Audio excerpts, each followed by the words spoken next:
Good morning. It's October 30th today, and one of my favorite passages in Scripture is Hebrews 1, 1 to 2. And if you know me and if you've been in one of my classes, you'll know that I go to this verse a lot. But it's one that I think really shows the character of God and shows his plan for us. It shows the importance of Scripture. It shows the ultimate importance of Jesus as well. So let me read it for us. So Hebrews 1, 1 to 2 says this: In the past, God spoke to our ancestors through the prophets at many times and in various ways. But in these last days, he has spoken to us by his Son, whom he appointed heir of all things, and through whom also he made the universe. And so one of the things that I love about Hebrews 1:1 is that it talks about the value of the Old Testament, that God spoke to our ancestors through the prophets. But not only that he spoke to them, but he did it many times and in various ways. And I love to explain the fact that God did it over and over and over again. He didn't just drop this book out of heaven and then say, okay, there's the instruction manual, good luck, goodbye. But this was something that was revealed over hundreds, actually thousands of years with various different people. And so God gives this message over and over and over again. And that shows it shows his grace and his mercy, first of all, because he doesn't have the responsibility to reveal himself at all. And yet he does so because he wants relationship with us. He initiates that with us. And so doing that many times is evidence of his grace.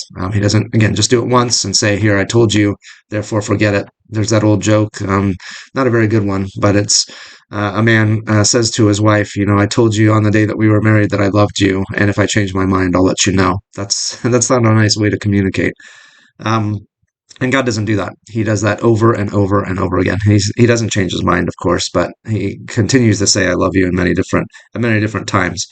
And then also he does it in various ways, which shows his creativity. Again, he doesn't just speak in a way that is one list of things. Here's a list of things you need to know. He tells us about himself in stories and poems and in letters all throughout Scripture.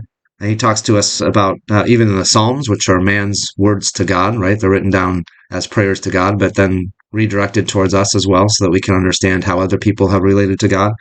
And so he uses a variety of ways to communicate with us. That also shows us his love. It also shows us that each of us is different, that some of us learn best by hearing stories, others by poems, others by lists or legal material. And so God is going to use whatever means necessary to reach all of us.